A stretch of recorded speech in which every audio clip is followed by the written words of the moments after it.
Hello, I'm Isaac Hayes III, founder and CEO of Fanbase. And right now, we're accepting investors in our $17 million round to revolutionize the future of social media. Today, for just $399, you can own 60 shares of stock in Fanbase at $665 a share. Go to startengine.com/fanbase and invest today. While the big platforms have grown too massive and disconnected from their users, Fanbase is building a platform where creators and users truly come first. We've already raised $8.6 million from everyday investors who believe in this vision, and now you can join them. This is your chance to invest in a social media tech company with over 1 million users that is disrupting media by allowing anyone to reach all of their following and monetize their content from day one. The market is changing, big platforms are failing to serve their users, and Fanbase is stepping up to fill the gap. Don't wait until it's too late. Invest now. Invest for yourself and your future. Go to startengine.com/fanbase and own the future of social media.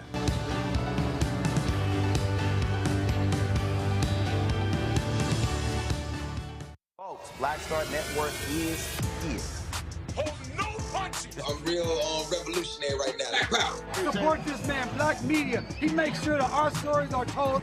Thank you for being the voice of Black America, Roland. Stay black. I love y'all. All momentum we have now, we have to keep this going. The video looks phenomenal. See, there's a difference between Black Star Network and Black-owned media and something like CNN. You can't be Black-owned media and be scared. It's time to be smart. Bring your eyeballs home. You dig?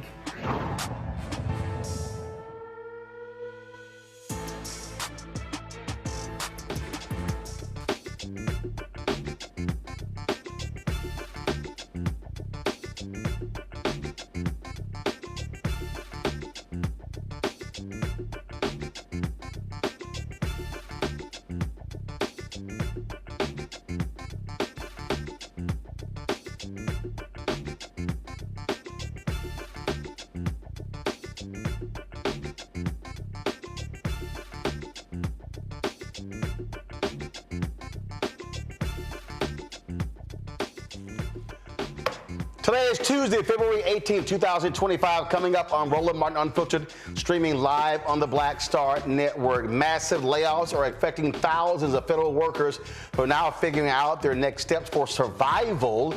And Doge keeps lying. Y'all, they told us, oh my God, we found 8, 10, 15, 20 billion dollars in cuts. When you read the fine print, it's only $8 million. What the hell's going on? A self-described nonpartisan nonprofit organization reported that its post-election analysis in Clark County, Nevada, produced results consistent with voter manipulation. We'll talk with the executive director of the Election Truth Alliance.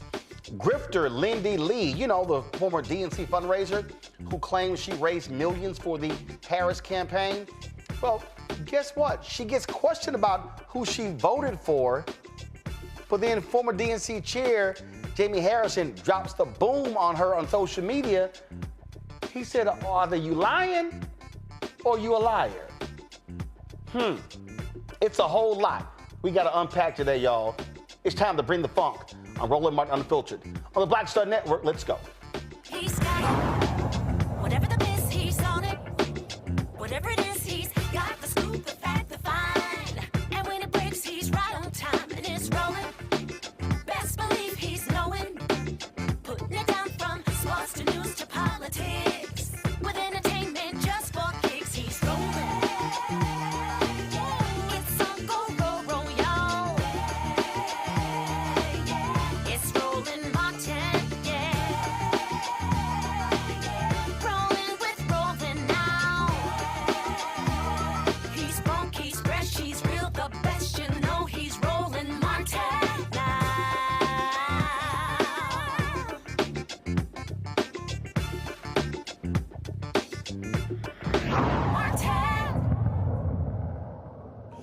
Folks, it's always important for you to read the fine print when we start talking about what is happening with Doge, Donald Trump, Elon Musk, and all the stuff that they're doing.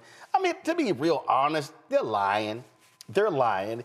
They're just making moves willy-nilly, firing people left and right without any regard for their families, for their health care, their jobs, you name it. And we really have been trying to walk y'all through what's going on here. Because, see, a lot of people out here are excited and happy, and they're like, oh, think great things are happening. They're moving. They're taking action. But it's sort of like people who are moving chairs around the Titanic. Oh, you're like, hey, there's action. Things are happening, but are things really happening? Or are they just breaking stuff just for the hell of it that gives you the impression that things are actually going well? So I came across this video of poster Frank Luntz, and he made this claim. That former Biden and other voters made the claim that they, quote, love the pace of what's happening. They love how fast things are moving. But you got to ask the question, are things actually moving? What's actually happening? Or are people claiming things are happening, but things are not really happening? So I want you to listen to this conversation between Frank Luntz and Breonna Keeler on CNN to get an understanding of what they're saying. So we'll break it down. Listen. I wanted to have you on because you do a lot of focus groups. You really get behind the numbers, the poll numbers, to the sentiments of voters. And it's so interesting. You've been speaking with a number of voters who were Hillary Clinton 2016, Joe Biden 2020, and then went for Trump in 2024. How are these folks seeing the early days of Trump's second term? Pretty well. Really? And they're reacting to it because they love the pace of change. They were very fed up over the last 4 years. They wanted action. They wanted results. They looked at prices. They looked at affordability, looked at immigration, and they didn't see anything happening. They still don't like what he says, but they like what he does. And these are Democrats now who felt that they were not securing the border. They were doing nothing to prevent illegal immigration, that nothing was actually happening. They wanted to see a reduction in wasteful Washington spending, and they're seeing that. So what they tell me is, I wish he would be a little bit less rude. But at the same time, they like what he's doing. They believe he's serious about it. And for the first time, they have confidence in the future, which is why you now see some significant shifts in the polling about the expectations for the direction in the coming years. It's a big wake-up call for Democrats. I'm waiting for them to get a message. I'm waiting for them to unify and to understand that to oppose and to be the resistance, which is what some of them use that phrase, that's not what Democrats in grassroots areas want from them. They may not want the approach that Trump is doing, President Trump. By the way, I now know to say President Trump. But they do want action, and they don't see action from the Democrats. Okay, so they want action. They want to see stuff done. Here's a fact. Trump and his co-president Elon Musk and Tom Homan, they are deporting fewer people per day than happened under Biden. But this is the difference. The difference is Trump has turned deportations into a reality show. Trump has invited Dr. Phil to be embedded with the folks doing the deporting. He's out there following them around, and he's on the ground with them. Then you've got Kristi Noem. She is the head of Homeland Security. Oh, she's really doing this thing up, y'all. She's showing up dressed all up in the uniform, and she's got the Homeland Security uniform on, and she got the cowboy hat on. And you think I'm lying? Go to my iPad, Henry. Oh, look at this here. Oh, man. We got the green on, and we got the flak jacket on, and we got the cowboy hat on. And, I'm showing y'all what I'm doing. See, you saw Biden-Harris's head of Homeland Security. You saw her. You saw her out there, and you saw Mayorkas in a suit leading the agency. But no, this is what you got right here. You got Noem. This looks like Yellowstone. This looks like a television show. So, oh my goodness, that's the difference, y'all. Trump is a showman. He is a circus act. So what he has done, he is creating the illusion of action. So what then happens? Oh, Elon is coming in and he's tearing these things up and he's firing people and they're sitting here, they're slashing waste and they're claiming that, oh my God, we're doing these things and we're saving billions of dollars and it's $8 billion a day. Did y'all see today's announcement? This is the John F. Kennedy Presidential Library. Oh, did you see the sign on the door? Due to the executive order, the JFK Library will be closed until further notice. You can't actually go to the library because what they've done with federal workers. And you may say, oh my goodness, see, it's action. It's action. Check this out. Trump signs an executive order claiming the only people who can say what the law is, him and the Attorney General. Listen to this here. In the Office of Man. Lastly, we have another executive order that President Trump signed relating to independent agencies. This executive order would establish important oversight functions in the Office of Management and Budget and its subsidiary office, OIRA, supervising independent agencies and many of their actions, and also reestablishes the longstanding norm that only the President or the Attorney General can speak for the United States when stating an opinion as to what the law is. Thank you very much, Will. That was the... I'm sorry. Only the President and the Attorney General can speak on what the law is. Really? Are you serious? Is that what we're doing? See, it's the illusion of things happening. And see, there are people out there who they thought that, oh yeah, Trump is going to come in, he's going to make these changes, I think he's going to get moved. What did Frank Lunt say? Oh, those voters, those Biden, Hillary voters. What is the first thing he said? Prices come down. I'm sorry, have prices come down? I don't recall seeing prices come down. I don't. Last I checked. In a second, I'm going to ask my panel, have they seen housing prices go down? Have they seen, inflation's up. Did y'all know inflation's up? We've had more airplane crashes in the past 3 weeks than we had in the previous 23 years. I'm just confused here. This is Congressman Jim McGovern on the House floor. Listen.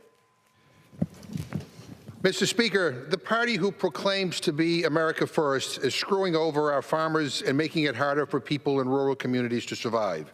This unified Republican government hasn't done one damn thing to support regular people or help them put food on the table. The House Agriculture Committee is holding a hearing this morning about the economic crisis in farm country. Newsflash, it's declining by the minute because Donald Trump and Elon Musk work for the billionaires and not for regular people. This self-proclaimed America First crowd is threatening tariffs against our closest trading partners and upending food aid that is shipped by American farmers. The last trade war started by this president cost American farmers $27 billion in exports. And here's the sick part. Republicans are cheering him on because they want to use the money they steal from the American people, from farmers and from SNAP recipients to give billionaires a tax break. That's not America First. That's not supporting our rural economy. It's a sham deal for working people. I yield back. I want y'all just you gotta pay attention. You can't get distracted by the mirage. You don't believe me? Listen to this fool when he was asked about prices. Egg prices have reached an all-time high. What's year, Which is what? egg prices have reached an all-time high. It was a long, before I ever got here, it was at an all-time. This didn't, remember, I've been here for 3 weeks. I've been here for 3 weeks. But you said on day one you were going to cause these things to go down. Egg prices are up 53% compared to last year. It's because of that bird flu. But who got rid of the people who track those things in the CDC? Trump and Musk. Who's getting rid of, who fired the Inspector General over the food supply? Trump and Musk. I need y'all to understand you're being played. These fools are being played. They don't even know it. They don't even realize it. Control room, get our FAFO video ready. We were supposed to do it yesterday, but get that video ready. They don't understand it. I'm going to show y'all something right now that's going to trip y'all out. Again, Trump, I love the military. I love our veterans. I love the veterans. How about this veteran? Luke Graziani. The man has disabled Army veteran, 4 kids, did 3 tours. Guess what? He got fired from his Bronx VA hospital. You see this right here? He got fired. That's right. He served 20 years in the Army, first as a supply specialist, then in public affairs, deploying for 2 tours in Iraq, another 2 in Afghanistan, for retiring in 2023. So let me explain to you what's going on. Okay, so Trump's, I love the military. So he's firing VA workers, veterans. So now veterans, it's going to be hard for them to get their health care because it's the federal workers who deliver the services. Oh, guess what? By firing the federal workers, you're now going to cause this veteran to potentially get evicted, or he's going to have to apply for SNAP benefits and federal benefits in order to live. Oh, but guess what? They're trying to cut SNAP benefits by 20%. Oh, but Elon Musk is breaking things and making them better. So they're just sitting here, oh no, this is for the good. These things are great. It's just, it's perfect. That's what's going on. That's what they're saying to you right now. And then you got, what's the dude who's on the Shark Tank, Kevin O'Leary? He's sitting here like, Elon Musk is out here and he's just, he's making things happen and he's moving people and he's firing people. And you know what? If we just sit here and just cut and cut and cut and cut and cut, things are going to be great. Listen to this. I think the issue is they're not whacking enough. There's this concept in private equity when you get a bankrupt company and you go in there, you cut 20% more than your initial read. And then you find like a pool of mercury, the organization gels back together again. Always cut deeper, harder when there's fat and waste. The FAA, it's not the people. The code is cobalt.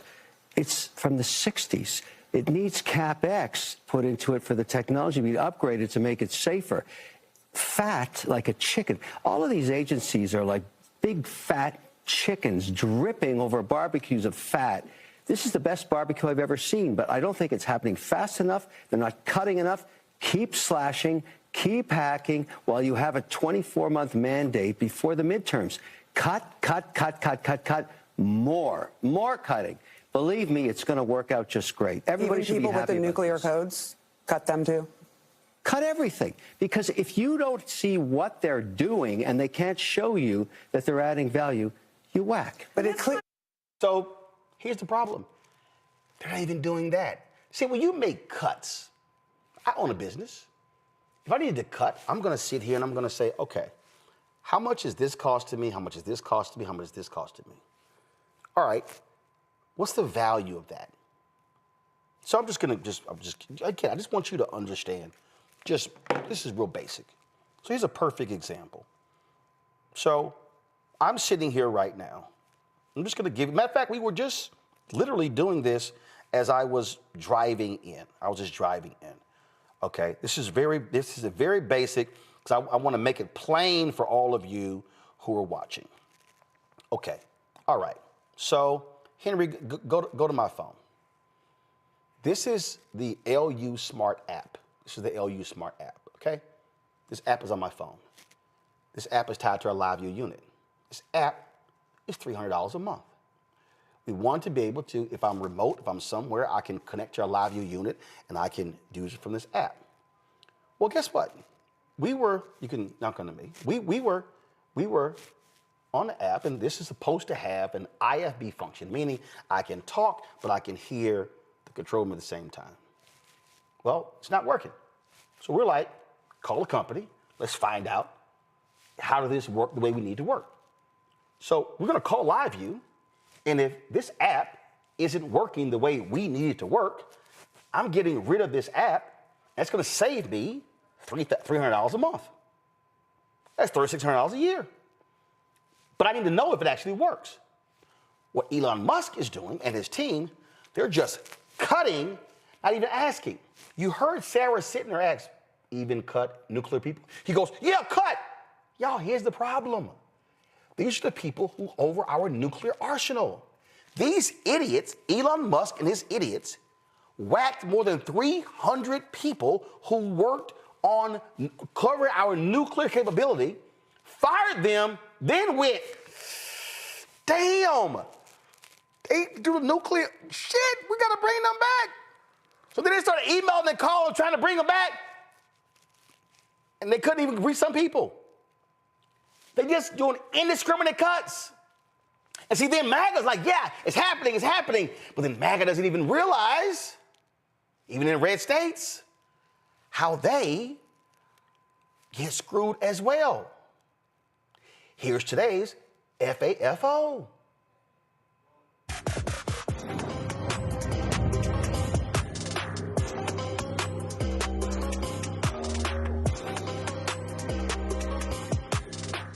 Someone to explain something to me. I live in Alabama, and my utility bill usually averages between $200 to $250 a month. Can someone please explain to me how my utility bill went from $250 a month to $696? Girl, did you say Alabama? You know exactly why your electricity bill is going up. Did you get this letter in the mail by chance? Yeah, it was sent to the residents of Huntsville, Alabama. It says that your electricity bill was going up because of Donald Trump. It has his name actually right here.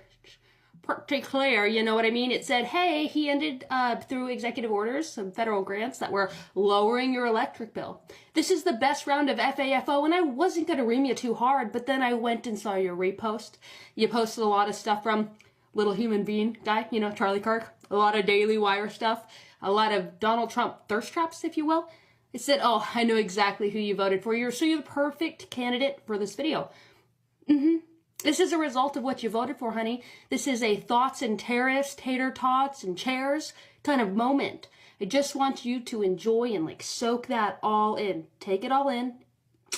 This is what you voted for. Anyways, my name is Mercedes Chandler. Give me a follow or you won't see my face again. Thank you. Goodbye. And FAFO.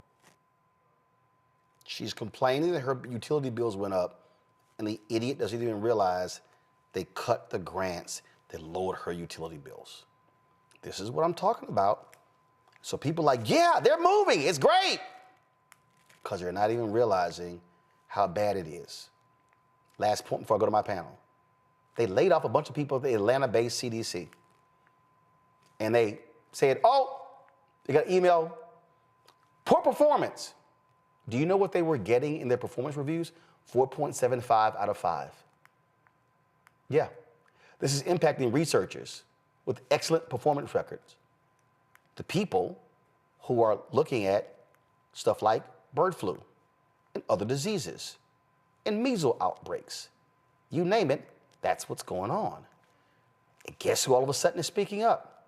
People like Georgia Governor Brian Kemp, who did all he could to elect Donald Trump, and even he realizes his red state ass is getting jacked by the idiots in Trump's administration.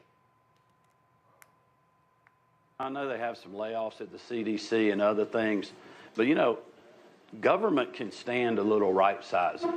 And I know from the state of Georgia's perspective, if you take out higher education and you look at the number of people that we have in state government, it's close to what we had back in 2008. Interesting. But we're doing more work because we got more efficient through technology. We're paying our people more. So instead of hiring more people at the same pay rate, we're paying people more, keeping the same numbers, but doing more work because we're using technology. So why can't the federal government do that? I think they can. That's all cute, but wait until they start whacking your benefits for farmers. What happened when Trump would not give you additional money for Hurricane Helene? Oh, Brian Kemp, you're going to be crying then. Dr. Mustafa Santiago Ali Jones is former senior advisor for environmental justice at the EPA out of D.C. Randy Bryant, entrepreneur, author of Never Says, 25 Phrases You Should Never Ever Say to Keep Your Job and Friends. She's joining us out of D.C. A. Scott Bolden, attorney, and also, of course, former leader of the PAC for the National Bar Association of the D.C. as well. Here's what is so hilarious about these people, Mustafa. They're slashing, they're making cuts. They're not even thinking about what people are doing, what the impacts are of their work. But then they're saying we're actually saving you money. But again, when you read the fine print, I'm going to pull up in a second, Doge claims they saved $8 billion cutting one program. If you actually read their site, it was $8 million. They're about $7,992 million short. We just continue to see the misinformation and disinformation that, has been, the Trump administration has actually built on. It's their foundation. They know where to go if they actually want to save real dollars. What we're seeing right now is all you have to do is look at Project 2025, which we tried for the longest time to get people to pay attention to. Those are the agencies and the departments that they're focusing on. And that's not where the real money is if you're looking at waste and abuse. Anybody who has ever worked in the federal government, anybody who's ever done business with the federal government, anybody who's ever read the book knows that you have to begin to actually take a look at the military and defense contracting and all these other places where big bucks are and where you might find, a need to cut in those spaces. It is not education. It is not CDC. It is not HHS. It is not EPA. It is not a number of these places that have a distinct responsibility for helping to actually protect folks. So when you talk about CDC, as you mentioned, bird flu, measles, whooping cough, Mpox, childhood cancers are up. You need a strong CDC and a strong HHS to make sure that we have the medical protections that are in place, but also that they are the individuals who are out there that are doing the science and helping us to have an understanding of what the next set of impacts might be so that we can better protect ourselves. But that's not of interest to them. This is political. This is also driven by Project 2025. So folks just need to actually open their eyes, because what they're actually doing is not only losing their rights, but now they are also impacting those agencies that have real impacts in relationship to protecting your life and your children's lives. See, Scott, the mistake I believe, for Democrats, you take the story that I read about that vet. If I'm Congressman Hakeem Jeffries, if I'm Ken Martin, the Democratic chair, if I'm Senator Chuck Schumer, every day I'm looking for 3 to 5 stories like that. And you know what I'm doing? I'm sending that to every member, and I'm saying amplify, amplify. I'm then sending that to every state Democratic chair, amplify. I'm saying find stories like this, every single one of your states, get to all of your county chairs, and then hit the media as well, amplify. You have to be amplifying the pain that people are receiving, whether they're the regular average folks who get federal services and the federal workers, for folk to understand what is happening. It cannot be a DC conversation. It has to be how they're being affected locally and personally. Yeah, and it's really about messaging, which is what you're really talking about. Donald Trump, it's a sham, right? We call him Don the Con for a reason. He's Don the Con because he riffs and says all these things that are just hyperbole and not true. So the cutting of the federal budget or these agencies, right? let's be real clear. As I was listening to Mustafa, I think we're giving him too much credit. He's not cutting fraud, waste, and abuse. He's cutting programs and agencies that he doesn't like. So he's cutting DEI. He doesn't like it. They're not fighting fraud, waste, and abuse at the CDC or at Department of Education or any of these other, or USAID. They just don't like the program. And so Republicans and Donald Trump define fraud, waste, and abuse with what they don't like, what they call wokeism, what they don't believe we should be spending money in. And that's the illegality part of what they're doing in large part, because only Congress that's allocated money can cut those programs, cut those agencies, decimate those agencies, reduce these costs, and fire these people. And they're getting around it by the rhetoric and the messaging of fraud, waste, and abuse. And then they lie about it, right? And their people, half of America or more, believe it. And then, as Roland says, there's no counter messaging to it. And so it becomes, quote, the truth. The media picks it up. Their supporters repeat it. Everybody who's ever illegally come into this country is a criminal. 400,000 people from the Congo, he said today, are the worst of the worst criminals. If you don't have a counter message, it becomes the belief. It becomes their truth, and then it becomes America's truth. You have Roland Martin saying, wait a minute, this is all BS, but he's a voice, and others are voices in the wilderness because the DNC won't get its messaging program together. It's not just, that veteran who got cut, if you will. Yep. It's the messaging behind it. You got to get the messaging behind it to counter the lies. And I love how I didn't know these things were going on. I don't know nothing, see nothing. Listen, Randy, watch this here, and then I want you to respond, and then we're going to go to our next guest. Listen.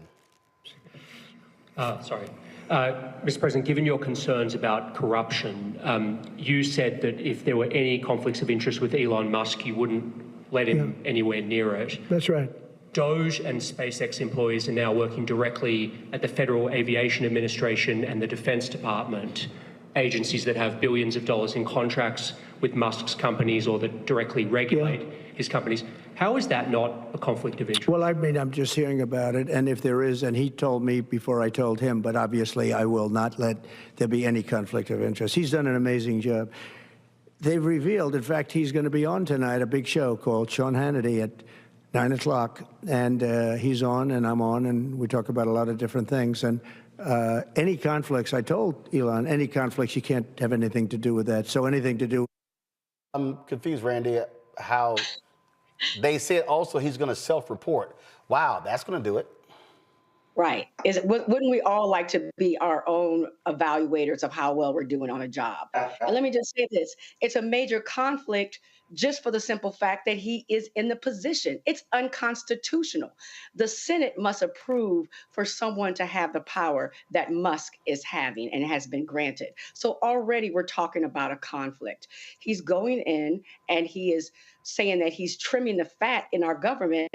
But even when you look at the workers that he is firing with no cause, federal government compensation, they take up that's 4.3% of the federal budget. 4.3%. So when they say they're cutting the fat, and they're doing it to help, alleviate this government, they're not. There's no reason for them to do it. They're firing these people, and they're a tiny percent of the federal budget. So we know that there's no real reason. See, actually, I got to stop you there. I'm just being straight up, Randy. What you just laid out, that argument does not work. Here's why the argument doesn't work. I'm here to listen. No, we should never use that argument.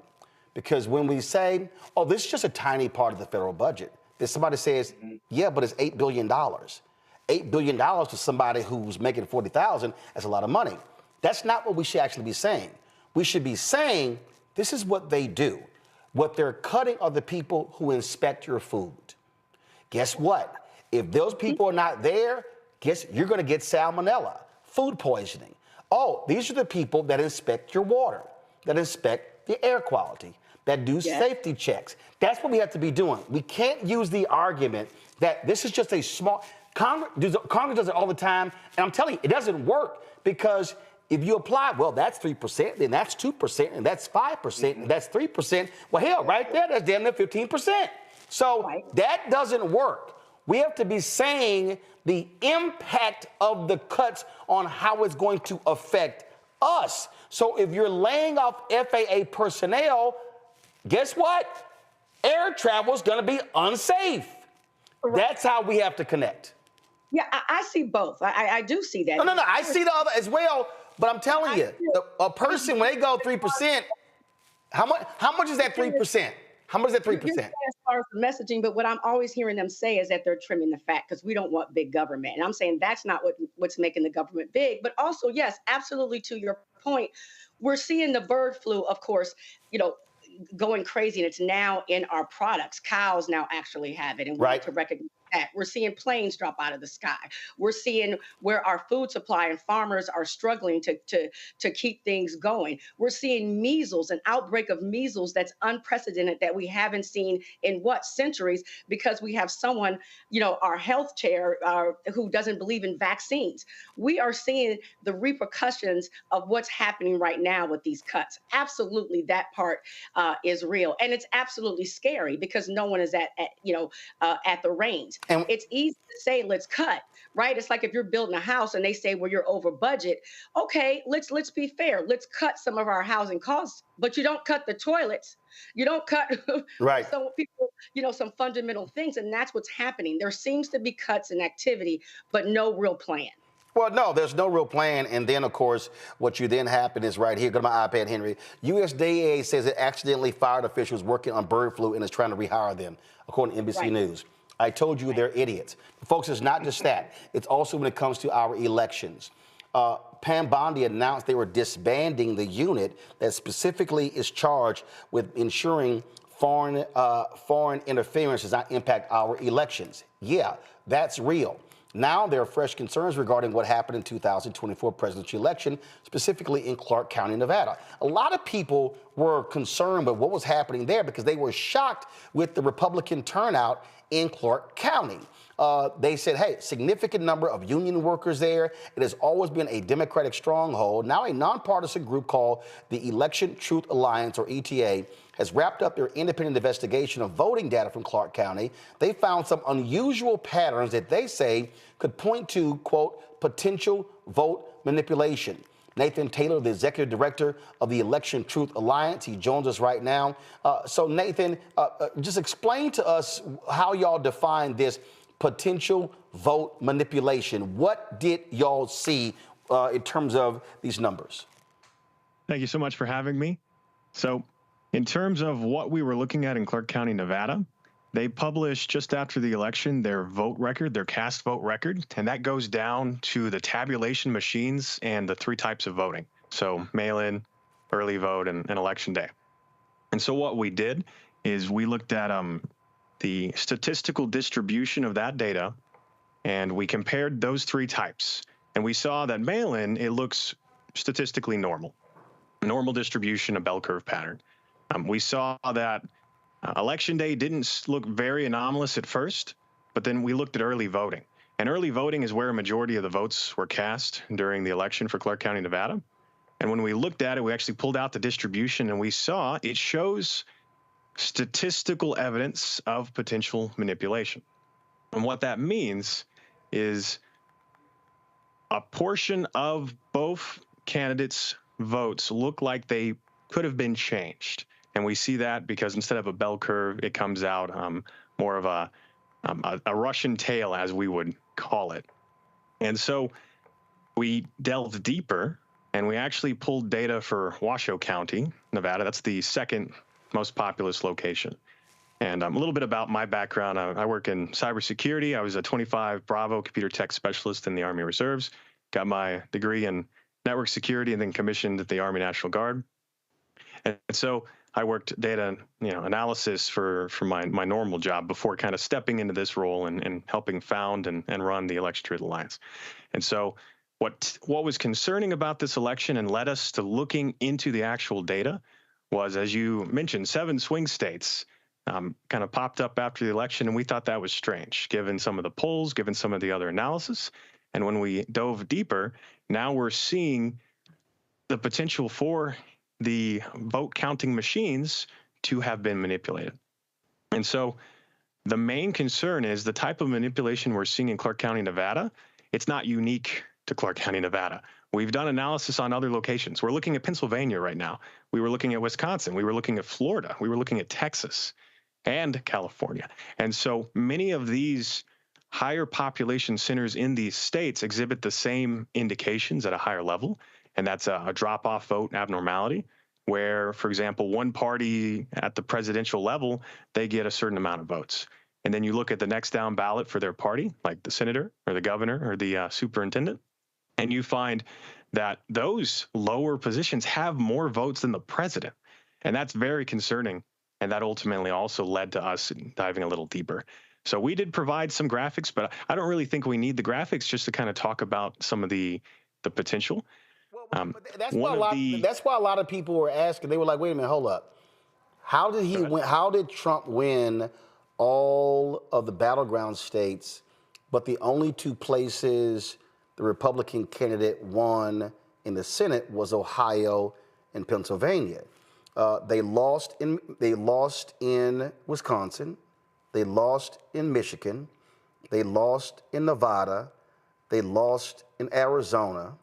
And there was no Senate race on the ballot in North Carolina and in Georgia. And in fact, when you look at North Carolina, Democrats won governor, lieutenant governor, attorney general, and secretary of state. So what is interesting as well is when people talk about candidate Harris at the time and how she performed, right? Talking about popularity and saying, oh, well, people didn't vote for her. She wasn't popular. People were switching their votes at the presidential level and then voting Democrat all the way down. Well, I looked at this as well, and we pulled some of the data for both all the swing states in this election and last election. And we said, how many votes did Harris get in comparison to Biden in those 7 swing states? And correct me if I'm wrong, this is the graphic you were referencing, right? Swing versus non. This one, yes. This is a drop-off vote analysis, and this was actually made by Smart Elections, which is another organization that does election integrity and analysis. Go ahead. So they published this, and what this is showing is this is some of the swing states versus non-swing states, and it looks very suspect that Harris would underperform consistently across just the swing states, and then outside the swing states, she's almost 1 to 2%, like Trump is. For instance, in this first graphic right here, it shows that in the swing states, it shows red 752, blue -189. Yet in non-swing states, it shows red 464 and blue 351. That's just a 103,000 vote difference compared to a nearly 900,000 vote difference. And then when we go over to this graphic right here, this is the percentage. So you see an increase. So the way you read this, if I may. Go ahead. Is the 0% is the next down ballot candidate. So in this case, I believe this is senators. So 0% is how many votes that party's senator or whatnot got. So we see in the swing states, Harris got negative 1.48% less votes than the senator across and on average across all 7 swing states. And then Trump got almost 6% more than that senator or that next down ballot candidate. And then outside the swing states, all the other states, we're seeing it look more normal and matching past election trends where you're somewhere between 1 to 2% over the Senate, over the senator or the governor or whatever other races there are. So that's how you read this. That's why it's concerning. So you're saying that, again, correct me if I'm wrong, what you're saying is that if Harris was just so unpopular, then what you would see in swing and non-swing states would be a decrease or people staying at home and not supporting her. But you're saying, wait a minute, how in the hell do you see a plus percentage in non-swing states, but then you see this big negative, as if outside of the 7 battleground states, it was like, yay, we're cool with Harris, but those specific 7 battleground states were like, yeah, we ain't down with it. I think you highlighted exactly the concern. Why would just the swing states exhibit a pattern? And so that's a huge red flag, because what wins you elections? It's the swing states. And so I actually did the numbers for how Harris compared to Biden from the 2024 election, how many votes she got across all 7 swing states versus what Biden got in 2020. And we find that in 24, Harris exceeded Biden in Wisconsin, North Carolina, and Georgia. I believe those numbers are up to date. Guys, if we have that graphic, control room, pull it up. Go ahead. I don't believe you have that graphic. Okay. And I'll quote some more graphics that I know you do have here in a moment. But this is a good number for you, just to kind of show you how the theory that she's unpopular and that's why she would be underperforming doesn't add up. And that's that she got 99.6% of all the votes cast in 2020, the Democratic votes that turned up in 2020 for those 7 swing states. She got 99.6% of them in 24. So it doesn't make sense that she would be underperforming by a large amount in these states, but then get 99.6% of the same votes. So, okay. So with that, you believe that something was done to the voting machines? Do you believe that, like, for instance, I've heard people, and I'm not a conspiracy theorist, and when people, I'm very skeptical when people throw it. I've heard people say, hey, wait a minute, people were using Starlink to transmit the data, the voting data from precincts to the state elections board, and that Starlink, of course, owned by Elon Musk. Of course, Joe Rogan made this famous phrase that Elon Musk created this app that an hour after the polls closed showed, oh, Trump is going to win, I'm going to sleep. And he was like, how did he know? And then, of course, Trump, leading up to the election, was like, hey, don't worry about it. We don't need your votes. We got this. So people are pointing to those things as evidence that something was amiss. So are you saying that you believe that the voting numbers were somehow changed either in the machines or in the transmission to the state elections board? If we bring up slide 5 here, that's the one that's showing Clark County Election Day voting. And so is that it right here? Distribution. Yep, that's exactly it. This is what I was talking about a little earlier, where when we look at the vote record Clark County gave us and published after the election, this is more what you would expect to see when looking at that data. And so there's 2 different colors. One is red and one is blue. Obviously, the blue is the Democrats for presidential race, which would be Harris, and the red is Trump.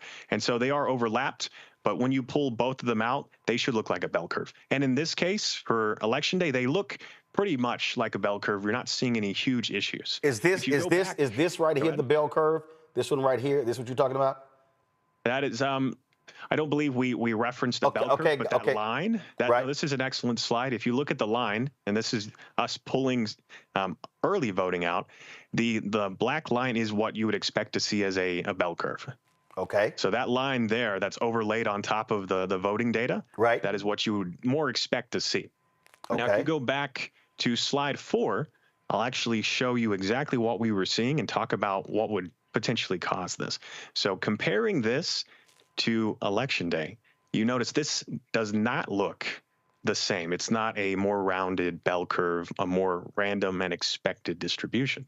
And so what we're seeing, this is Clark County in 24 at the bottom for early voting and 2020 at the top. And you'll notice. Wow. Let's look at 2020 first. So if you zoom in just a little bit, the way you read this graph is the x-axis, the bottom axis, that is how many votes the machine counted. And so each of these little dots, there's a red and a blue, and each of them are a machine that counted the votes where you voted. And so in this case, there's a ridiculous amount of votes for early voting. And we see that those tabulators or those voting machines, in this case, they have, in Clark County, Nevada, they have like polling centers they set up. So you can generally go anywhere. And so what we see is as the amount of votes were cast, the places where there were more votes cast, we see after about, I think for early voting, it's closer to 500-600 votes or so. So we're going to do this here. We're actually going to switch from my control room to my iPad. There we go. So this is okay. So now I'm able to zoom in. Perfect. Okay, so this is the top one, and this is the bottom one. Okay, go ahead. Yes. So let's look at the top first, and x-axis is how many votes the machine counted. Each of these is a different machine. Some machines only counted a handful of votes. Some counted 800 plus. And so the left, the y-axis is the percentage of votes. So the higher up you go, the closer the further up and the closer you get to 100%, you win more votes. And so what we saw when we pulled this data and we did this analysis, in 2020, up until about 450 to 500 votes counted by machine or cast at the machines, it looks normal. Right. So that's that. 500. Go ahead. Okay. Then 500, all of a sudden, we see a lot of red above 55%. Right. We see separation. Okay. And so what's interesting is if you kind of break this down into the correlation or the trend, as more votes were cast at higher populations, the Republican Party benefited. And so what was weird about this is in 2020. What was weird about this is counterintuitive to how voting patterns normally are. Well, one, you don't generally see a trend as more votes are cast. You just see a better reflection of how people, generally feel. Okay. And the problem is Democrats generally benefit at high populations because they live in high populated areas. So this makes very little sense for either of those reasons. So this is 2024 right here. Above. This is 2020 at the top. Yeah, at the top. This is 2020 that we're seeing right here. And this is 24. And this is 24. Wow. And so if you use the same concept, we see about from 250 to 300 onwards, that normal distribution just disappears, right? And you see you see aggressive separation. Right. So this is normal right here. As you say, this is normal. Part is. This is normal. Then all of a sudden you see these gaps. Yes. And so you're not supposed to see separation like this. And when we pull out the distribution, the slide we were looking at before, you can go, I think, two slides or so, you had the bell curve slide. And I'll show you exactly why this is concerning and what this potentially means. So there's a slide with both Harris and Trump, and they have a bell curve overlaid. It's a red and a blue graph. And that's actually that distribution we were just talking about for early voting, but in a different way to analyze it. All right. And so what we see, let me find that, is when we look, instead of the normal bell curve for early voting, we see. Is this it right here? I want to make sure is this it? This is election day. And this is great. So this is your other way of looking at it. Notice election day generally fits the bell curve pattern, right? Right. Yeah. There's a little bit of weirdness at the top. Right. And I can say we looked at Washoe County, which was the other county in Clark County, Nevada, and we do see the same issue, more aggressive for election day there and in 2020. So what we're thinking potentially happened, if you go to the next distribution slide and we look at early voting, but for this type of graph. This here? Here, perfect. So this, as I said, when you look at this statistically, and we have, so in the Election Truth Alliance, we have people with experience in statistics, data analysis. We have people with medical and engineer degrees. We have a little bit of everything. And so what we've done is we said, instead of this matching a normal distribution like you would expect to see, it shows potential manipulation. And what's concerning is, if we look at the top one, there's a concept here where if you want to win an election, or in this case, for voting data and distribution, the further right a majority of your votes are, after the 50% mark, you win. That's how you win in this case. And so what we're seeing, specifically in early voting, because it's so aggressive, we're seeing that a portion of the distribution is missing. And so this suggests, since in this case, this is candidate Trump, it suggests that his distribution shows that he's benefiting from potential manipulation. That votes, if you look at the bottom, Harris is missing a portion of hers, and since she's at a lower percentage, we see that skew. And so the way this could indicate is it has a rightward skew, and Trump has a leftward skew. And a leftward skew, or another term, is a Russian tail.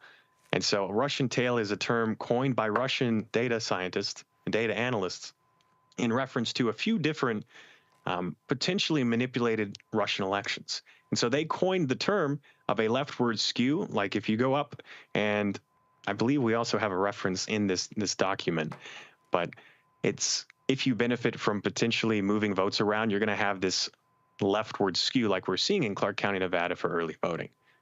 Now, what's interesting here, when you, I remember, so John Ralston is considered like the preeminent journalist when looking at data. And I remember every day he was tweeting and was shocked at the Republican numbers. And it was like, Democrats are in trouble in Clark County. And it was like, they're down. And people were like, oh my, I remember there was some culinary worker who had made a comment about, I mean, we were in some serious trouble. And a lot of people, they were just shocked and stunned at the early voting numbers that were coming back that was giving this indication that Republicans were just going crazy voting in Nevada. So what's interesting is when people talk about election night, there's an expected pattern you see as votes come in because of time zones. And so Smart Elections actually recently posted a video on their YouTube, and it was referencing someone talking about what you would expect to see on election night. And so generally, like the Northeast, as their polls close, they're more Democrat. So you would see a little bit of a blue lead. And then Florida would come in and it would go red. And then you would get the middle Rust Belt areas and it would go a little deeper red. And then the West Coast would come in last. And then you'd see that blue wave resurface, right? And so you'd see a little bit of a red mirage is what it is. What's interesting is this election night, you didn't see that. And what you saw is after the first bit of votes came in, it stayed very positive for the Republicans, and it only grew. You didn't see a bounce back. You didn't see a resurgence. And so some people would quote that to see it almost looked algorithmic in the way the votes slowly crept up. And what's concerning is, as you mentioned before, how could you have done this if you could have done this? So I get this a lot, especially with my background. People talk about, our election is secure. Our election isn't hackable. We spent 4 years arguing, everything's good. And so what's funny is when you actually look at our election systems, it's not that our election systems are secure or they're not. It's that every state runs their own election. We have a few different types of machines, and we have paper trails. And that's how we should be securing our elections. The problem is, let's actually look at how every state runs their elections. All of them have different procedures. There's no standard guideline for how you should do it. Right. But even then, they still have checks and balances they take account. The problem is we only really use, for our tabulation machines and our voting machines, we only really have two main brands. And both of them, as we found in the last little bit of our analysis, both of them, I think 70% of the vote counting machines used in the country for elections have had issues of cybersecurity specialists mentioning potential vulnerabilities. And so first of all, if you were to manipulate our machines... First of all, what are those two? You said there are two. Who are they? I can't say the name of the brands myself. Okay. But the top two that you're going to, see, they should be pretty apparent. And as you mentioned, as you asked before, how would you do this? Well, you would, as you said, I think you would do it at the tabulation level. So some states, they have voting machines and then they transfer their votes, or they scan in paper ballots. And the tabulators are what's doing all that work. And so, as I said, there's two main brands. And if you were to compromise those tabulators, you could change the outcome of an election because you could just change votes. And it's that simple. Or you could change the data in transit from the tabulators. Either way would look the same on paper. Okay. Any questions or input on that? So I'm going to go to my panel in a minute with questions. All right. So when you hear Republicans say we need to get away from these machines and go to paper ballots, what do you say? I don't disagree that paper ballots or a paper trail is good. The problem is we actually have to use them. This election, I think there were 3 substantial audits that I looked at, Arizona, Georgia, and Pennsylvania. And all 3 of those audits, in my opinion, were not effective in doing what they needed to do, which was to validate the presidential race. Pennsylvania conducted I believe it was a risk limiting audit for maybe 2%, and they did the Treasury. And they didn't even poll an appropriate amount of Philadelphia, which is like over 10% of their voting population. So it's things like that where if you don't set standards for what would actually catch manipulation, like we're saying potentially happened, and we're seeing indication of with the statistical evidence. And as I said, we're working on Pennsylvania and doing a statistical analysis like this. And I recently posted a video where we're seeing the same trend of as more votes are counted, the Republicans start to lead as if a change was occurring in Philadelphia and in Erie County. And so I think the problem is if you spent 4 years discrediting election integrity, because that's the difference. This is an election denial. This is election integrity. Right. It's not that we want to question the results. We want to validate that our machines are accurate, and that's why you should do audits. It's not about anything else. And so these audits were not efficient. These audits did not pass the standards, and they didn't even appropriately audit the races that could have been manipulated. And so to hold up, and Georgia and Arizona, they had their own different forms of audits, risk limiting audits, I believe. And I actually looked at those, and other data analysts and statisticians looked at them and said, hey, this isn't matching up either. There's some concerns of, these numbers don't really show. There were some errors in the reporting, and some previously reported numbers didn't match some in numbers, among other things. And so realistically, the way you should deal with our system is you use the machines. The machines are good. And then you immediately conduct audits at any point, and you appropriately sample the population, and you look at the presidential race. You can look at other races too, and you would pretty much quickly see concern. The problem is our system wants recounts.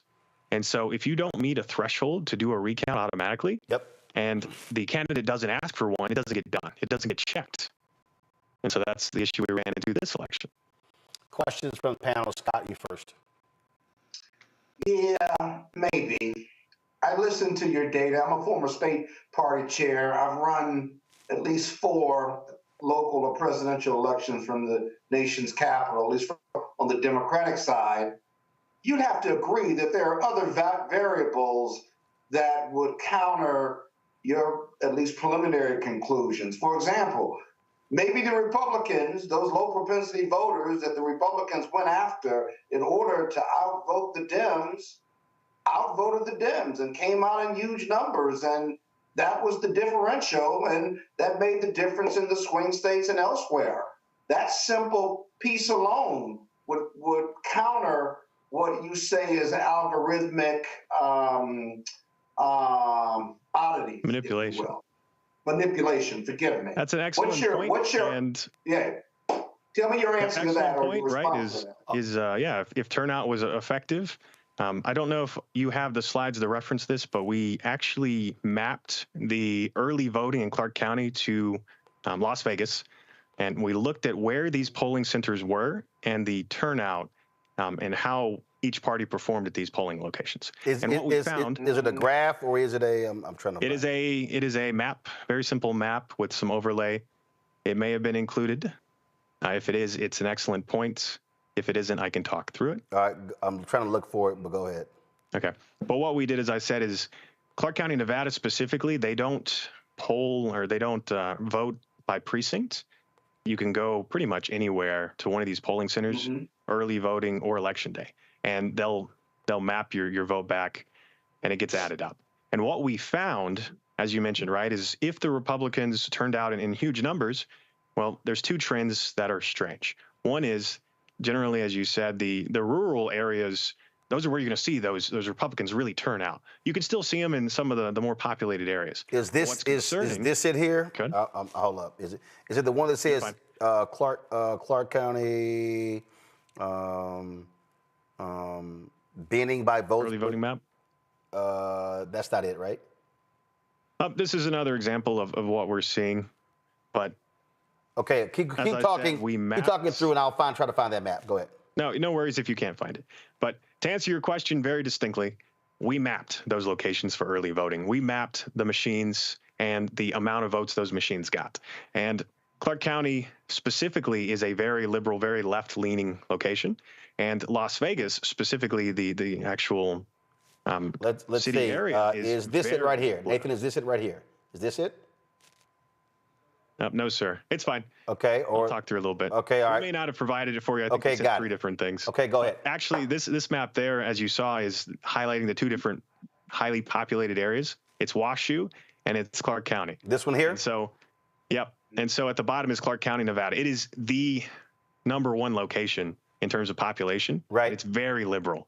And so the city of Las Vegas, we mapped it out location by location, and we compared the voting demographic, the registered voters in those areas. We looked at people are registered by precinct, but they don't vote by precinct. So we looked at those precincts. We looked at what the percentage of Democrat to Republican is, and it is heavily in Democrat favor. It's nonpartisan and Democratic in Las Vegas, and yet we're seeing polling locations that the Republicans were leading by over 5,000 votes in some cases. And so it's strange to see that there is no heavy red stronghold in the middle of Las Vegas, but we're seeing the early voting polling locations show that when we look at the data.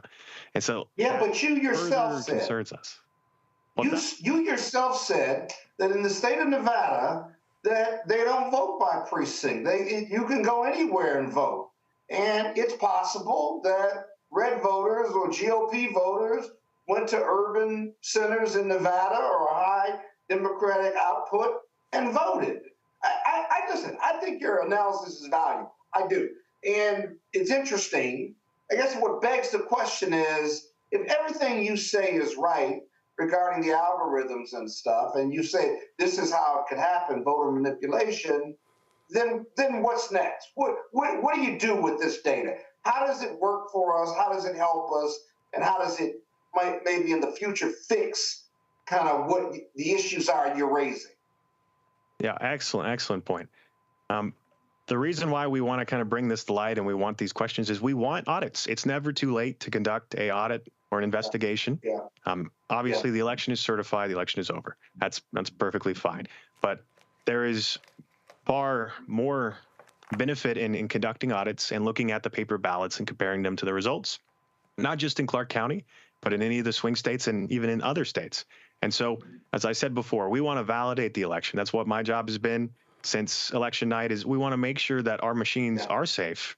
We want to make sure that people are asking these questions because it benefits everyone that we validate. And it doesn't hurt anyone. And we do an audit, right? We go to Nevada. We go to Clark County. We say, hey, let's audit let's audit all three types. And we find no discrepancies and no issues. The paper trail matches the reported votes. That's perfect. And we hold that up and we say, our elections are free and fair. This was just a discrepancy. And we can figure out why that is. As you said, maybe this was a historic moment and there was a lot of momentum and people came out to vote in unique ways. But realistically, unless you validate and you check, it hurts us all. And so that's why we want accountability and we want audits, and we are willing to pay for them as well. I've reached out to a couple different organizations and entities to help us, push for those. Mustafa. Yeah, well, thank you for sharing this information. My dad was big into mathematics, probability, statistics, so this is helpful. I'm curious. We've got this dismantling of the election security efforts that are going on right now. How does that impede the work that you're doing? I mean, we see what's going on with the FBI and the task force that's there, DOJ, FEC, EAC, all these different folks are supposed to play a role. As we move toward midterms, of course, we've got to get this right, make sure that there's, no funny business, I'll say it that way. So I'm just curious about the steps you think we should take and how, these changes that we're seeing inside the federal government might play a role. It's very concerning to see the dismantling of these organizations that should be safeguarding our elections.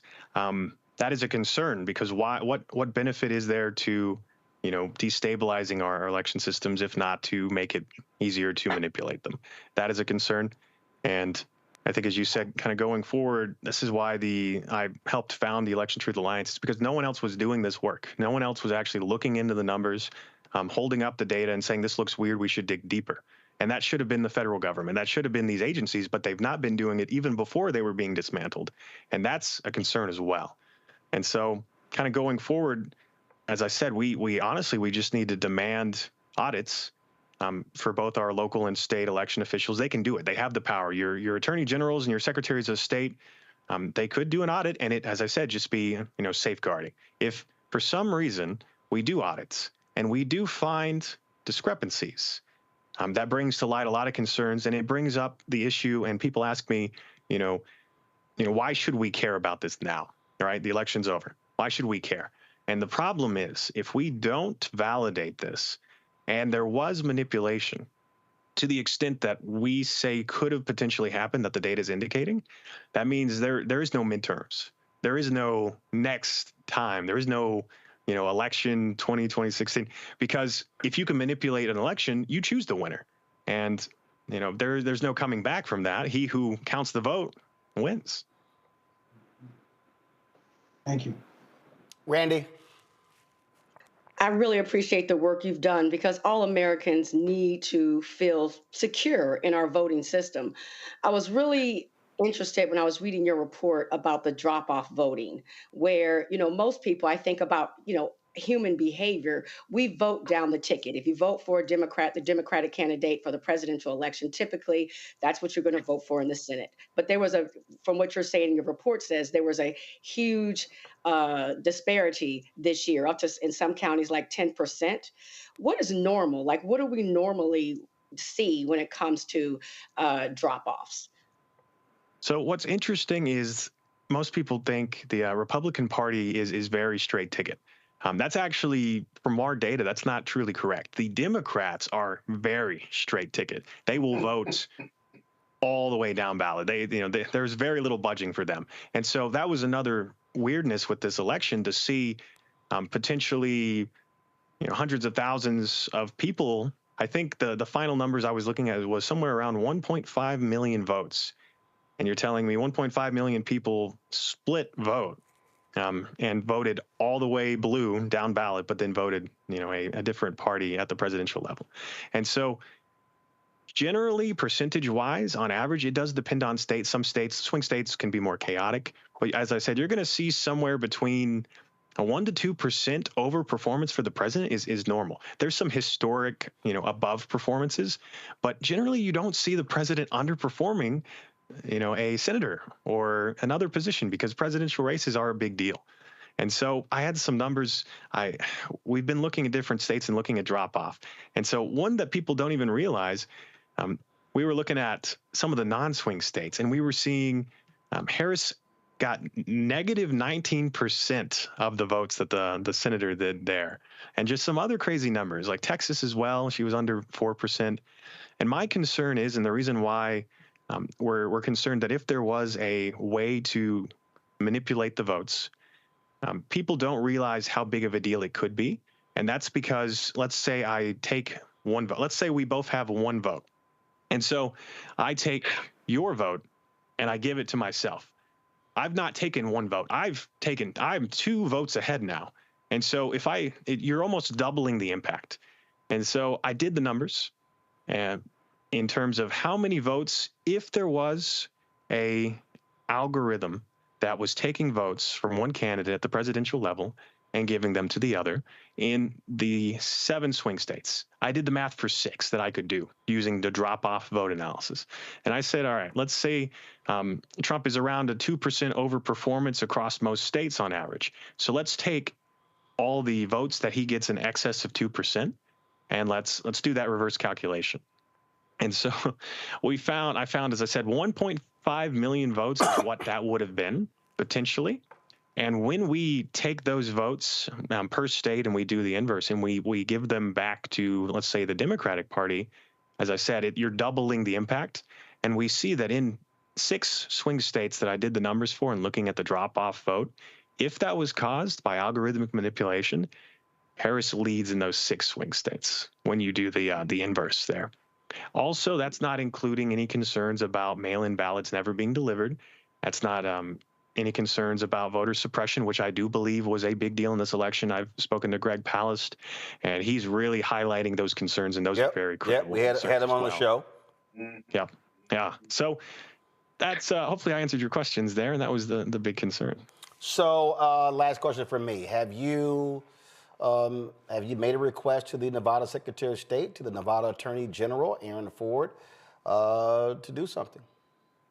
I have had people within my organization draft and send out emails and correspondence reaching out to them. Yes, not just Nevada, but other states as well, other secretaries of state.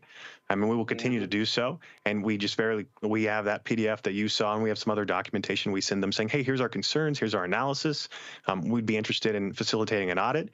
For Clark County, Nevada specifically, they have poll tapes. And so it's not a paper ballot trail, but you can still go in and look at the vote count. And if there was algorithmic manipulation, like we're saying, if the tabulation machines across the country could have been manipulated, what you would find when you compare it to the paper trail is you would find 2 things. I didn't talk about this a lot when we did it, but we were also seeing not only the potential for votes to have been changed from one candidate to the other, causing one candidate to underperform and the other candidate to exceed and overperform, which is what we're seeing in multiple swing states, but we're also seeing indication that for whatever reason, the Democratic Party in Clark County, Nevada, for early voting specifically, gets capped out, and it looks like votes could also have been deleted. So you would change votes until you're at a 60% margin for one party, and then you would just start deleting extra votes. And we're seeing indication of that too. So if we look at the paper trail in Clark County, Nevada, or in any other place this could have happened, potentially happened, you'll find that not only are there more votes on the paper trail and more paper ballots than were reported, but there would be missing votes for the Democrats that show up for the Republican Party. All right. Nathan Taylor, we certainly appreciate this breakdown. Thank you so very much for sharing your time with us. Thank you very much for having me. All right, folks. Man, that was quite fascinating. I see all of y'all comments on the YouTube channel, and y'all really appreciate that as well, folks. And all of you who are in the chat, y'all do me a favor, hit the like button. I see all y'all commenting, but y'all ain't hitting the like button. I'm gonna go to a break. We come back. I have been blasting this little child, Lindy Lee, and I'm gonna call her Lindy Lee. Wait till I show y'all this video. And man, does a former DNC chair, Jamie Harrison, flame her on Twitter. I'm going to show you that when we come back. Don't forget, support the work that we do by joining our Bring the Funk fan club. Our goal is very simple, to get 20,000 of our fans contributing on average $50 each. It comes out to $4.19 a month, 13 cents a day. It really is about supporting Black-owned media, allowing us to be able to do stories like that. Somebody posted in social media that these networks wouldn't spend more than 2 minutes on the segment we just did. That was almost a 40-minute conversation there. That's why your support of this show is critically important, and this network. We also, of course, have got a new show that we launched, and we're gonna have a second episode airing on Thursday. So this is not just this show here. We've got some new episodes of Greg Carr's show coming up, the Black Table, and so it's a lot that's going on. So we really appreciate it when you support the work that we do, because it really is about providing news and information that you're not getting any other place as well. And so if you want to give us via Cash App, please do so. Use a Stripe QR code. This is it right here. Click the Cash App button to continue to contribute. You can also, of course, send your check and money order to P.O. Box 57196, Washington, D.C. 2003 7-0196. PayPal is R Martin Unfiltered. Venmo is RM Unfiltered. Zelle, Roland at RolandSMartin.com. Roland at RolandMartinUnfiltered.com. We'll be right back. This week on the other side of change. Abolition focus. Should we aim for reform or abolishing the entire system? Kimon Felix lets us know how much possibility lies in abolition. That is such a radical image because it offers the suggestion, a suggestion that we already know to be true, which is that we have what it takes to take care of each other and to take care of ourselves. Watch us on the Black Star Network, so tune in to The Other Side of Change.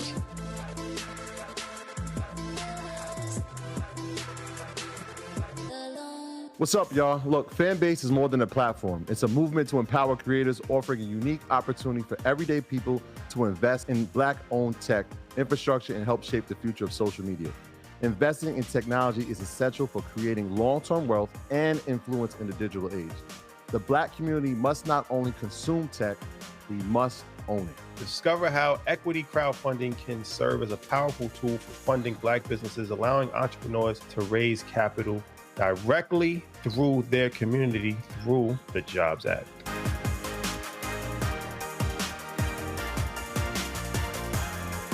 I'm Russell L. Honoré, Lieutenant General, United States Army, retired, and you're watching Roland Martin Unfiltered.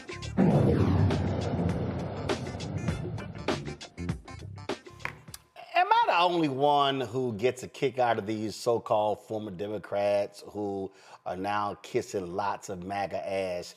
There's nobody who has done more of that than Lil Lion Lindy Lee, okay?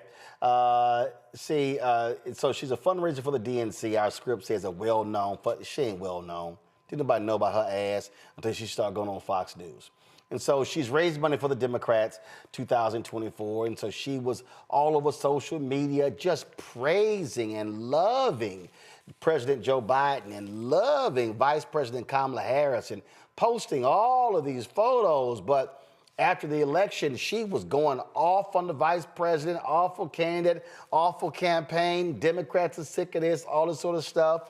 Then she all of a sudden flipped to saying I was a conservative Democrat the whole time, and Fox News was showing her some love. And then she left the party, and oh, how she was just getting all this MAGA love, and she had never got that kind of love from the Democrats, and she was just going on and on and on. So the other day, old lion-ass Lindy Lee, or Lindy Lion-ass Lee, was on Piers Morgan's show, Uncensored, and listen to this exchange, y'all.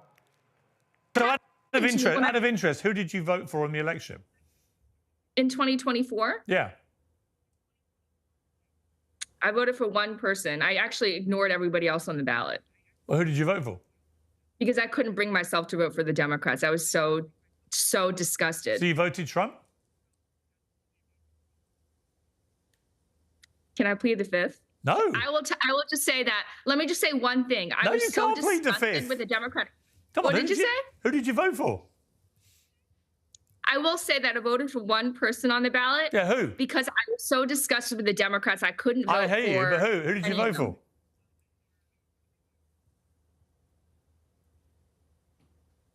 Do I have to answer? Yes. It's uncensored. Come on, spit it out. See, I can't win with this because I raised. You could be money honest. I mean, if you're honest, you win, right? I mean, that's. Well, no. Well, my donors and all the Democrats will accuse me of sabotage if I. Come on, Lindy. Who did you vote for? I voted for Bob Casey. I didn't vote for president. I just couldn't because I'm just so disgusted. Well, let's get a reaction. I'm here's the thing. By the Democratic Party that I couldn't bring myself to vote for any of the. You voted for. Just stop speaking for a second. You voted for Bob Casey, who is a member of the Democratic Party, which is the party that who's one of the most conservative members, who's pro-life, famously pro-life. I know exactly, sweetheart. I have a house in Pennsylvania. I actually campaigned for Bob Casey. If you're going to talk like that to me, please don't sweetheart me very much. So I'm not. Listen to me because you have to stop speaking for a second. Let me be very clear with you. You were out there until the very last second, positioning yourself as a surrogate for Kamala Harris, despite the woke stuff that you now disdain, despite the fact that you think that Democrats stand for only trans issues and nothing else that apparently you campaigned on all these years for Democrats, first for Biden, then for Harris.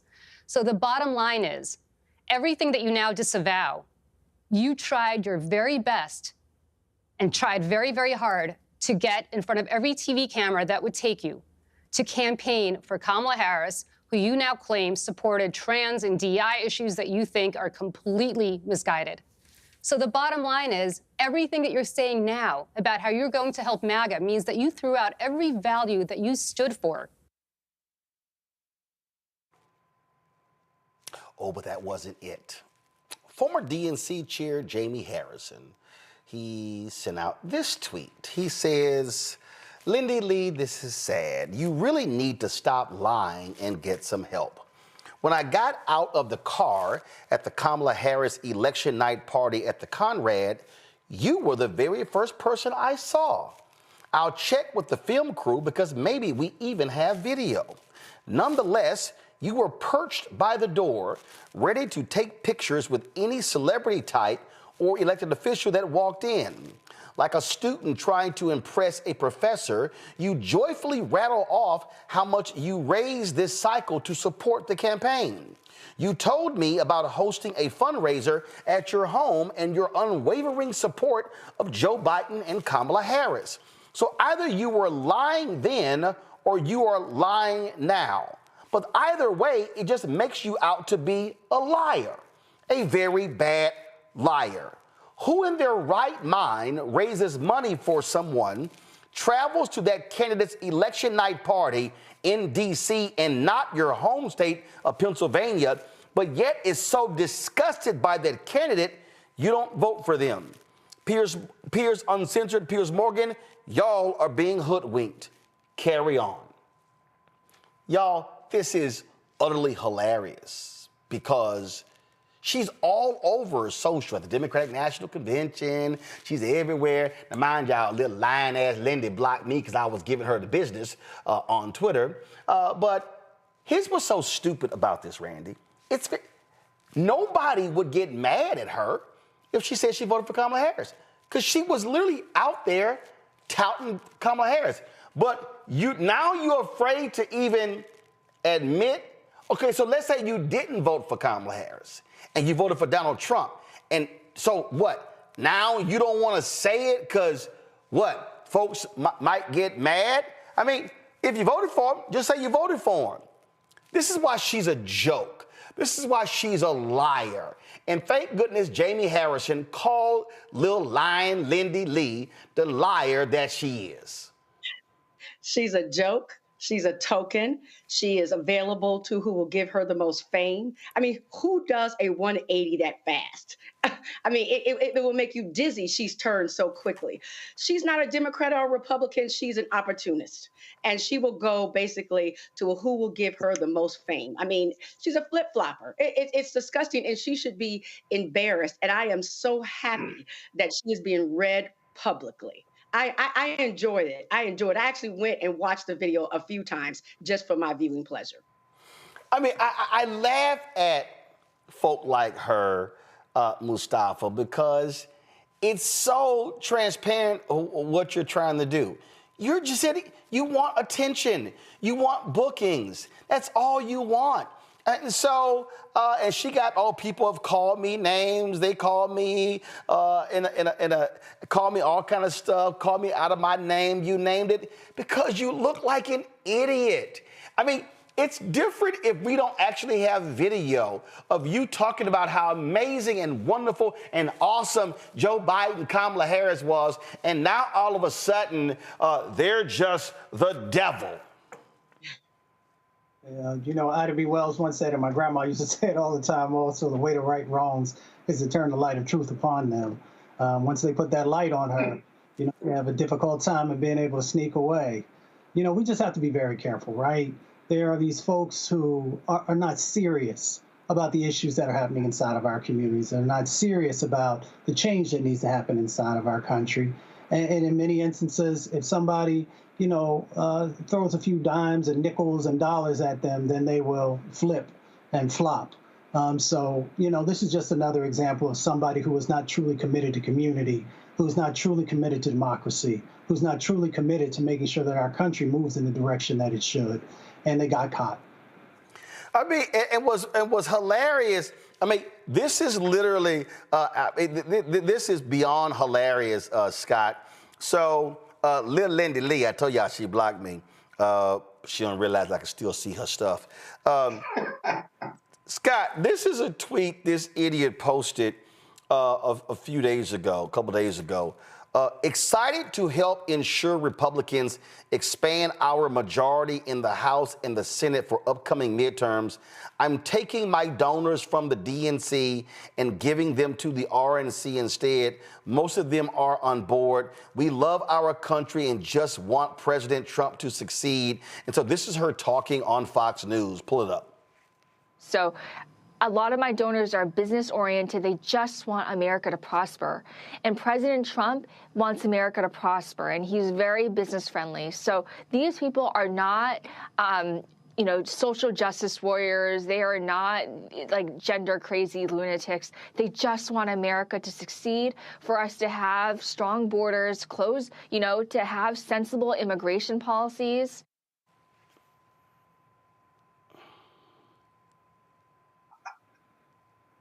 So, Scott, go ahead. You haven't asked me a question yet, but I've only got two things to say. One, when you flip-flop like that and you lying, Lindy, neither side trusts you or really wants you, or one or both are going to use you. But I'm still trying to figure out why I should care about Lindy Lee, or why I should even give commentary to her. Maybe, Roland, you tell me why I should care about this story. Because my first response is, I don't care. No. But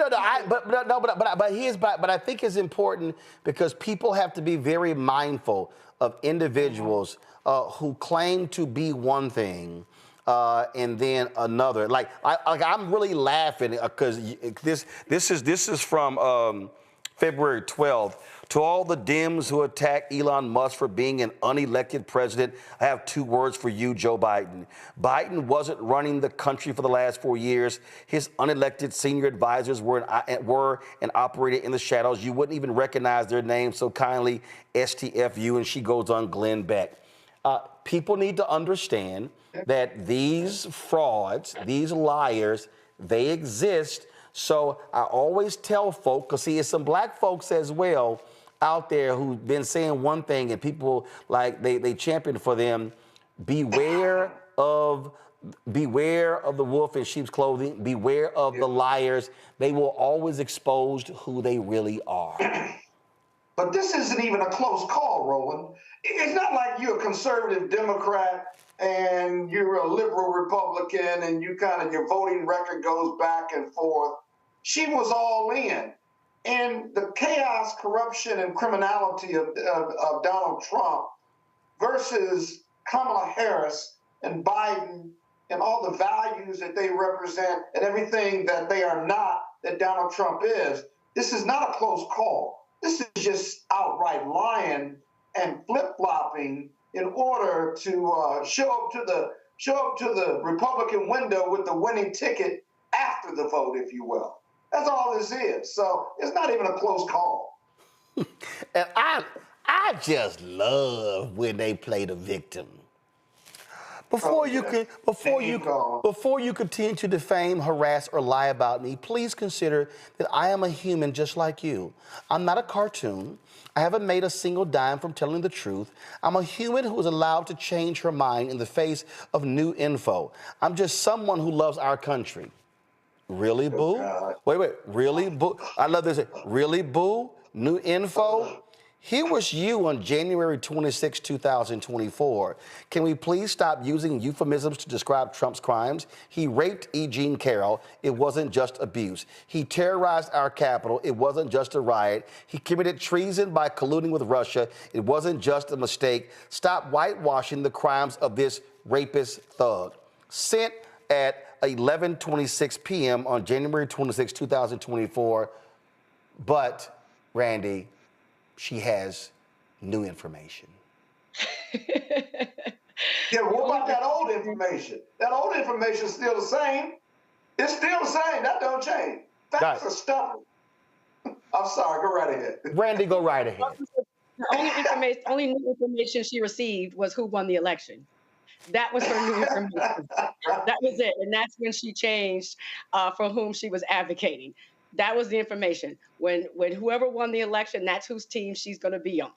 period. And I love this tweet here from a Kerr Bear. Lindy Lee said the White House used to seat her in the front row so Joe could see her. Here's Lindy Lee demanding a woman in a wheelchair move so she could be in front. Is that you, Lindy?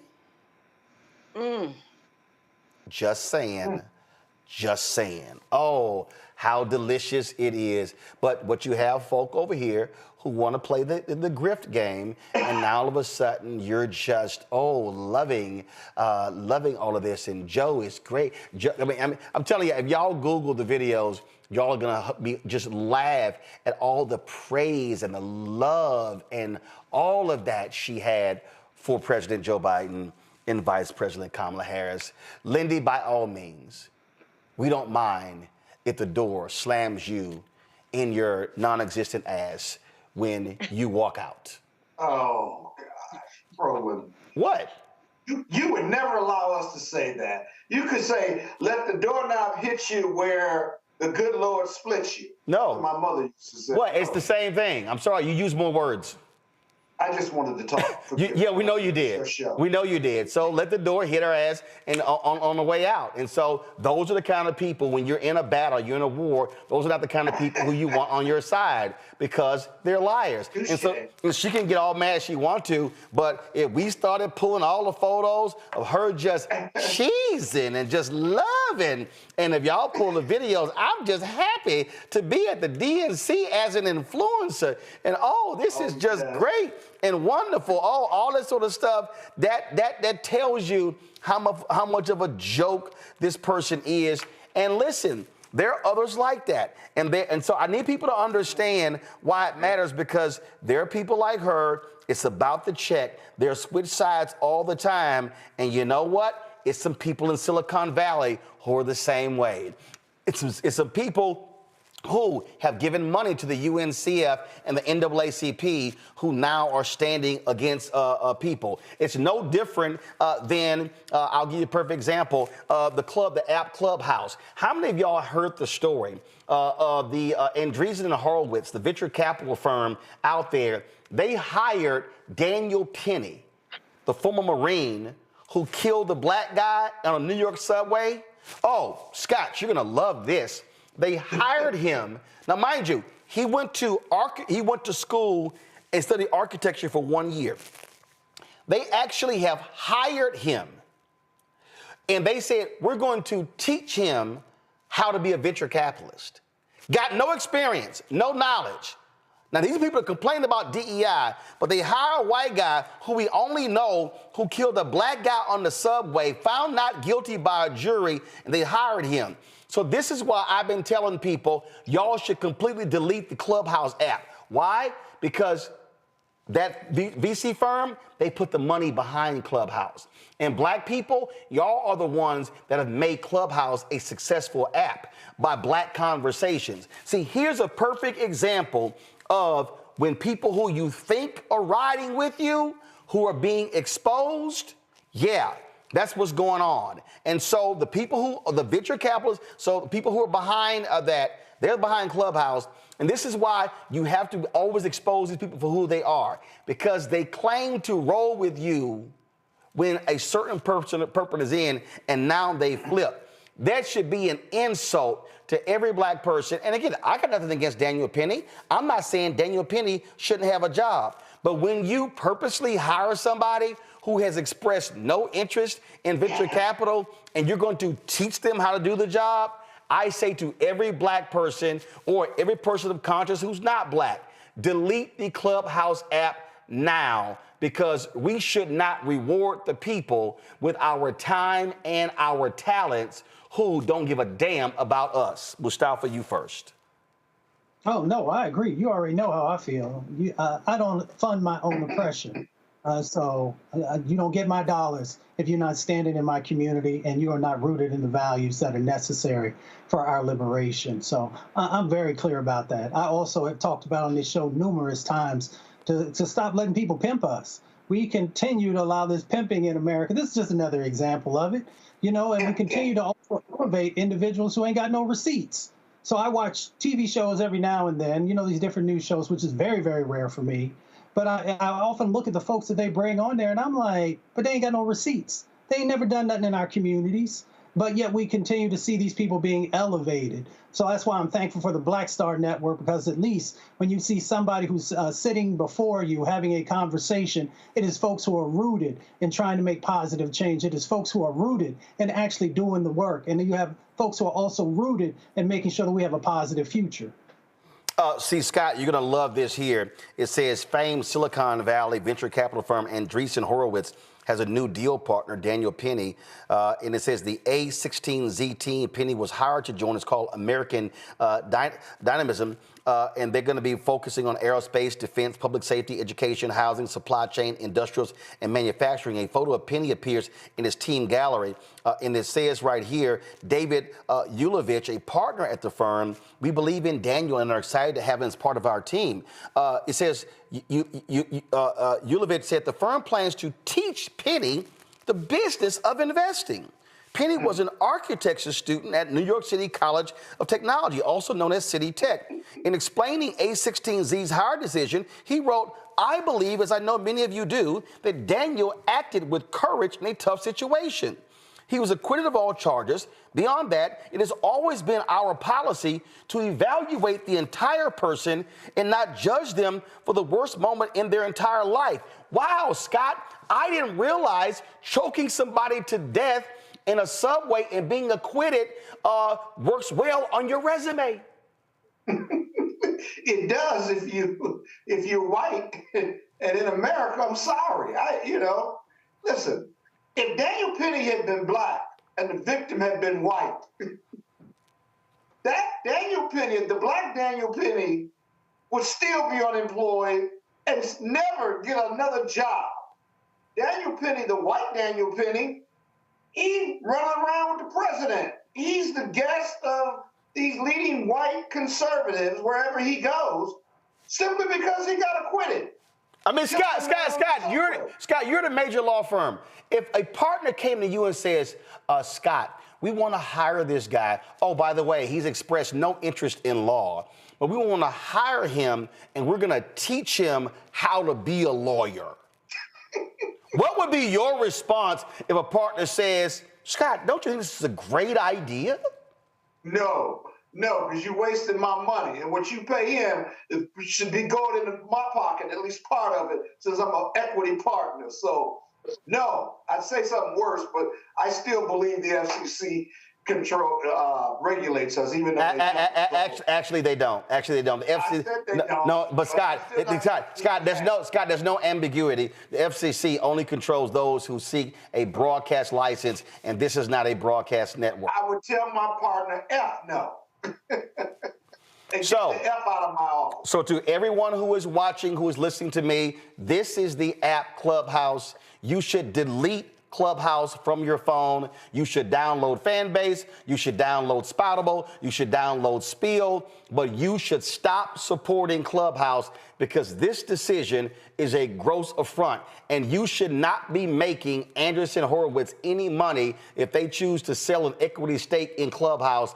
And trust me, if you remove black voices from Clubhouse, that app will be worthless. And I actually did a Clubhouse chat on the app more than a week ago, calling for us to get off of it. And when it was over, I did it on their app. And I immediately deleted the app as soon as I was done. And so I will never, ever be on Clubhouse. I ain't downloading the app. I'm calling on every single one of y'all to delete this bullshit from your app and tell Andreessen Horowitz to go to hell with this decision. And again, I have nothing against Daniel Penny. He was acquitted. A jury heard it. But when you purposely hire somebody to thumb your nose at folks, and that's what it is, in a climate where y'all are claiming DEI means definitely not qualified, this is a perfect example of white privilege of a white man who was hired because he strangled somebody on a subway. And Andreessen Horowitz... Killed somebody. Yes, he killed somebody. So Andreessen Horowitz... Human being. Yes. Killed a human being.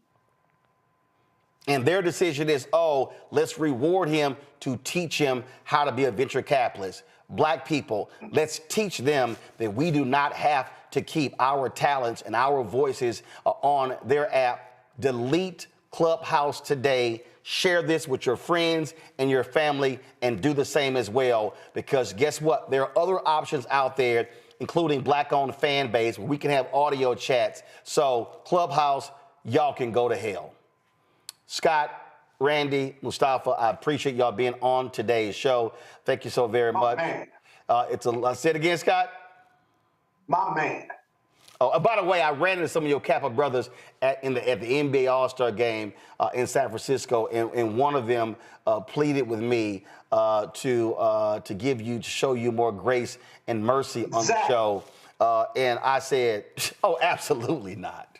Absolutely. In fact, I was in Atlanta airport coming back from Atlanta, and you got a lot of fans there. They were coming up to me and say, "Why did Roland treat you so bad?" That's a lie. Man. That's a lie. He's smarter and more handsome than Roland. See, right there. See, we all know that's a lie right there. It's his show. What can I do?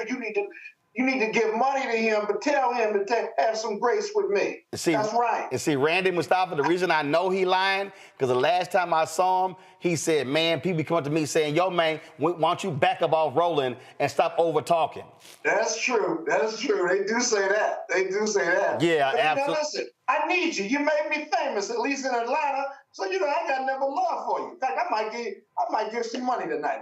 I'm just feeling good about you right now. Well, damn it, you need to. So you need to pull that platinum Amex card out right now and make your contribution to the Bring the Funk fan club. You damn right you need to, Scott. And the rest of your Kappa brothers as well, because remember, without Alpha, y'all just Kappa Psi. Oh, God. Jim Gold, too. I saw the picture. You ran into one of my business partners, Jim Gold, as well, at the All-Star game. So you were hanging. No, of course. And I was representing the show, so that's what we do. So appreciate all three of y'all being on the show. Thank you so very much. Man. Folks, I gotta go. We know that's why I signed off, but your ass kept talking. Your ass kept talking. Now make that damn contribution before your ass get off. All right. Yeah, I knew that, Giddy. Absolutely. I appreciate it, folks. Be sure to support the work that we do. Join our Bring the Funk fan club. I told y'all this is about us building an ecosystem of Black-owned media, so you understand what's going on. We got a new show that's dropping on Thursday. When you support this show, this is what you're supporting. Y'all roll that ad. Of the new show that's coming. There we go. Abolition focus. Should we aim for reform or abolishing the entire system? Kimon Felix lets us know how much possibility lies in abolition. That is such a radical image because it offers a suggestion that we already know to be true, which is that we have what it takes to take care of each other and to take care of ourselves. Watch us on the Black Star Network, so tune in to The Other Side of Change. So, folks, Jameer Burley and Bria Baker are the co-hosts of that show. We will stream it at 11. Is it what the graphic says? 11 a.m. or noon on Thursday, and then it's going to restream at the conclusion. Let me see here. Yes, it's going to be. It just says this Thursday. I think we drop it at 11 a.m. Eastern on Thursday, and then we restream it at 8 p.m. after my show. So y'all want to check that conversation out. Two millennials hosting that show. Great conversation. And folks, there are some other things that I'm working on, some other shows I'm looking at bringing to Black Star Network. We're looking at creating a business show. So there's a whole lot that's going on. So your support is critical to us building this. And I say this all the time, and this is not hating, it's stating. The work that we do here is not happening at other Black-owned media outlets. It's not. I will put the content that we do every single day on this show, I will put it up against any other Black-owned media outlet, and I'm telling you right now, the interviews and the content that we're kicking out every day is unmatched. You will not see on The Griot. You will not see on The Root. You will not see on Essence. You will not see on Ebony. You will not see on Black Enterprise. You will not see on Blavity. You will not see on Urban One. You will not see on Radio One. You will not see on TV One. You will not see on BET. And I can go on and on and on. So when you're supporting us, you truly are supporting Black-owned media that is speaking to the interests that you care about. We want you sharing our content. We want you reposting our content. We want you bringing in new voices. In the last 28 days, we've added 90,000 subscribers. We are approaching 1.65 million YouTube subscribers. As we stand right now, it's 1,645,934. But here's the deal. 60% of the people who look at our videos on YouTube don't even subscribe. Why do we want you watching our YouTube videos? Because actually, the better payout in terms of from our videos happens on YouTube. The reason we have the Black Star Network app is that way if anybody says we can't run something, we have our own platform to run it on. We try to drive people to our YouTube channel because those views actually drives revenue. But the second line of revenue is critically important to us is when you donate to our Bring the Funk fan club. When we built this, I said to our audience that I wasn't going to send swag, wasn't going to spend the money on, because that merchandise costs money, all stuff costs money, and the reality is we want to put that money into the show. We want to have new shows. We want to hire more producers. I'm going to tell you right now, I'm just being straight up. I have a plan right now that if we're able to generate an additional listen to me clearly, if we're able to generate an additional $2 million in revenue, I will hire 7 staff writers, an editor, and a digital specialist. We will hire actually 2 editors. So 7 staff writers, 2 editors, digital specialists. That's 10 people. We want to turn blackstarnetwork.com into a news portal. We want to be able to be driving anywhere from 10 to 20 written stories every single week that we'll talk about on the show as well to expand what we're doing. That's what I'm talking about when I say what we're trying to do. I want to be able to add another anchor, another reporter to be able to do some reporting, to host another show as well. I want us to have a second daily show. The other shows that we have right now are weekly shows. I want a second daily show that's either in the morning or that's also coming on before mine, in midday or whatever, and that we're so expanding our footprint. And so that's what our goal is. And I told all of you who are watching, listen to me clearly. When we met with our YouTube representative in Chicago, the Democratic National Convention, this is what they told me. They actually said when they put in Keenan, if we have that graphic, I want you to send it to me if you can, real quick, a screenshot or whatever. They told me that when they they grouped us with all of the progressive shows out there. They just put us in that category. So they put us in the same grouping with Brian Taylor Cohen, with Midas Touch, with the Young Turks. These are people with 6 and 7 million YouTube subscribers, much bigger platforms than our 1.65 million. This is what they said to me, and Keenan was on the line with me. They said, we have the highest watch time per viewer than all of those shows. That Roland Martin Unfiltered is #1 in the average watch time per viewer. That means that our audience is watching our content longer. They are more engaged than any other progressive platform in the country. Folks, that's what we are building. And that's why we want people who are 50 and 45 and 40 and 35 and 30. We want that 18 to 50 demographic watching as well, because what we do not have enough of today is real fact-based information. We do not care for these other so-called new black media people who just run their mouths. We are about real information, laying out to you real consequences on what's happening in this country. And so your support makes that possible. And so if you want to contribute via Cash App, use the Stripe QR code. Cash App cancel all of our accounts because they changed their rules. And so if you still want to give to us via Cash App, use the Stripe QR code. If you're listening, go to blackstarnetwork.com. Then, if you want to give to us, check a money order. Send your check and money order, P.O. Box 57196, Washington, D.C., 20037-0196. PayPal is paypal.me/rmartinunfiltered. Venmo is venmo.com/rmunfiltered. Zelle is Roland@RolandSMartin.com, Roland@RolandMartinUnfiltered.com. Download the Black Star Network app, Apple phone, Android phone, Apple TV, Android TV, Roku, Amazon Fire TV, Xbox One, Samsung Smart TV. Get a copy of my book, White Fear, How the Browning of America is Making White Folks Lose Their Minds. Get the audio version I read on Audible. Those proceeds come right back into the show. Get our merchandise, Roland Martin Unfiltered, Black Star Network merchandise. Of course, our shirt, hashtag, we tried to tell you, FAFO 2025. Don't blame me, I voted for the black woman. Go to rolandmartin.creator-spring.com. The QR code is on the screen, or you can go to blackstarnetwork.com. And don't forget, I told you, the hell with Clubhouse, delete Clubhouse, download Fanbase. You do audio rooms on the Clubhouse, you can do audio rooms right there on Fanbase. And so download the Fanbase app.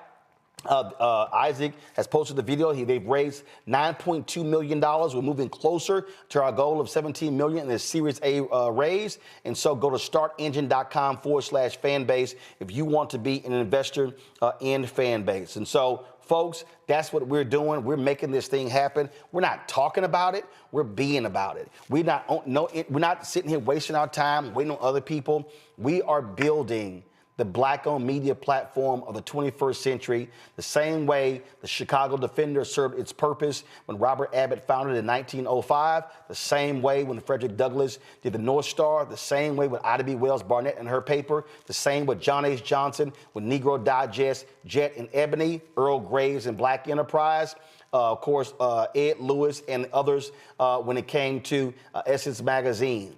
We cannot allow black-owned media to die. We cannot be asking people who don't look like us, who don't think like us, who don't represent us, who don't care for us, who don't love us to tell our story. Support this show, support this network. I'll see y'all tomorrow. Holla! Black Network is here. Oh, no punch! I'm real revolutionary right now. Thank you for being the voice of Black America. All momentum we have now, we have to keep this going. The video looks phenomenal. See, there's a difference between Black Star Network and black-owned media and something like CNN. You can't be black-owned media and be scared. It's time to be smart. Bring your eyeballs home. You dig?